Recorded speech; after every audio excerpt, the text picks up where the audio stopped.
Hey everyone, welcome back to my channel. আপনাদের অনেকেই আমাকে রিকোয়েস্ট করেছেন সকাল কিংবা বিকেলের নাস্তার জন্য সহজেই বানানো যায় এরকম কিছু রেসিপি শেয়ার করতে। তাদের জন্যই আমার আজকের এই রেসিপি। তাছাড়া আমার চ্যানেলের আলুর প্যানকেকের রেসিপিটা আপনারা সবাই অনেক পছন্দ করেছেন, তাই আজকে আরেকটা খুব মজার প্যানকেকের রেসিপি আপনাদের সাথে শেয়ার করছি, আর সেটা হচ্ছে সুজির প্যানকেক। বানানোটা সহজ আর হাতের কাছে থাকা ইনগ্রিডিয়েন্টস দিয়ে খুব অল্প সময় বানিয়ে নেওয়া যায়। সাধারণত এই প্যানকেকটা সকালের নাস্তা হিসেবেই খাওয়া হয়, তবে বিকেলের নাস্তা হিসেবেও খাওয়া যাবে। আশা করছি আমার আজকের এই রেসিপিটাও আপনাদের কাছে ভালো লাগবে। আমার ভিডিও ভালো লাগলে আর এরকম আরও অনেক নতুন রেসিপি দেখার জন্য প্লিজ আমার চ্যানেল সাবস্ক্রাইব করবেন আর আমার ভিডিওগুলো আপনাদের ফ্রেন্ডস অ্যান্ড ফ্যামিলির সাথে শেয়ার করবেন। সুজির প্যানকেক বানানোর জন্য আমি যা যা নিয়েছি তা হচ্ছে হাফ কাপ সুজি, আর সুজিটাকে আমি হালকা তেলে নিয়েছি। 1/4 কাপ নিয়েছি বেসন, হাফ কাপ নিয়েছি টক দই, কিছু লাল আর সবুজ ক্যাপসিকাম আমি ছোট ছোট করে কেটে নিয়েছি, আর এখানে প্রায় হাফ কাপের মতো ক্যাপসিকাম আছে। একটা মিডিয়াম সাইজের পেঁয়াজকেও আমি ছোট ছোট কুচি করে কেটে নিয়েছি। দুটো কাঁচামরিচ কুচি করে নিয়েছি। 2 টেবিল চামচ নিয়েছি ধনে পাতা কুচি।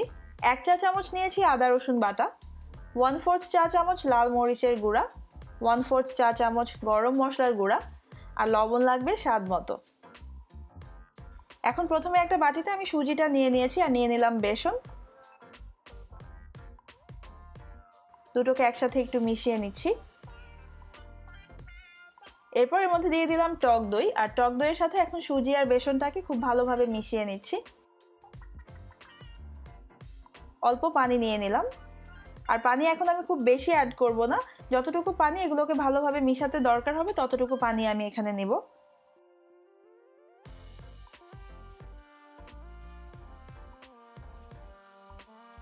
সবকিছু এখন খুব ভালোভাবে মিশিয়ে নিয়েছি, আর এটাকে এখন প্রায় 15 থেকে 20 মিনিটের জন্য আমি ঢেকে রেখে দিব।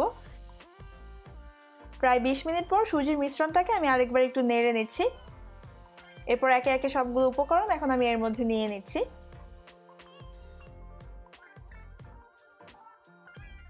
এখন সবকিছুকে খুব ভালোভাবে নেড়ে চেড়ে একসাথে মিশিয়ে নিতে হবে। আর আপনারা চাইলে এখানে একটা চামচ ইউজ করতে পারেন, আমি এখানে হুইস্কটা দিয়েই সবকিছুকে নেড়ে চেড়ে মিশিয়ে নিচ্ছি। আর এই মিশ্রণটাতে এখন অল্প করে পানি অ্যাড করতে হবে, কারণ পানিটা টেনে গিয়ে এটা এখন অনেকটাই ড্রাই হয়ে গেছে। পানি যখন আপনারা দিবেন চেষ্টা করবেন যে পানিটা অল্প অল্প করেই অ্যাড করতে, কারণ খুব বেশি পানি একসাথে দিয়ে দিলে পরে ব্যাটারটা পাতলা হয়ে যেতে পারে।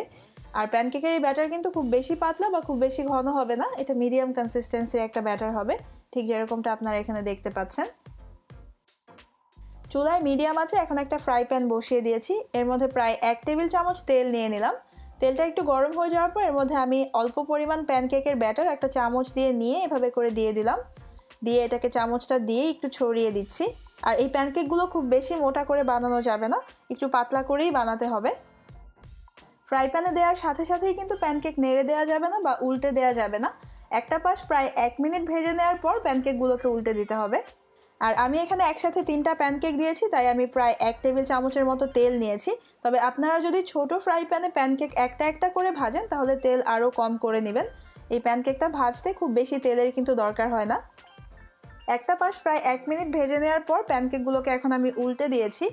এখন এই পাশটাকেও আমি আরও প্রায় 1 মিনিটের জন্য ভেজে নিয়ে এগুলোকে আবার উল্টে দিব। আর এভাবে 2-1 বার উল্টে পাল্টে প্যানকেকগুলোকে দুপাশ থেকেই আমি ব্রাউন করে ভেজে নেব। এই প্যানকেকগুলো এখন ভাজা হয়ে গেছে, এগুলোকে একটা কিচেন টাওয়েলের উপর তুলে নিচ্ছি। আর একইভাবে এখন আমি আমার বাকি প্যানকেকগুলোকেও ভেজে নেব। সবগুলো প্যানকেক ভেজে নিয়েছি, আর প্যানকেক এখন আমি একটা বাটিতে নিয়ে সার্ভ করেছি। দেখে নিলেন যে কত সহজেই বানিয়ে নেওয়া যায় এই সুজির প্যানকেক। আর প্যানকেক যে কোনো ধরনের সস অথবা কেচাপের সাথে সার্ভ করা যেতে পারে, আবার এটা এমনিতেও কোনো কিছু ছাড়াও খাওয়া যাবে, এমনিতে খেতেও এটা অসম্ভব মজার। আশা করছি আমার আজকের এই সুজির প্যানকেকের রেসিপিটা আপনারাও বাসায় ট্রাই করবেন। বাসায় বানালে পরে আমাকে প্লিজ জানাবেন আপনাদের কাছে কেমন লেগেছে।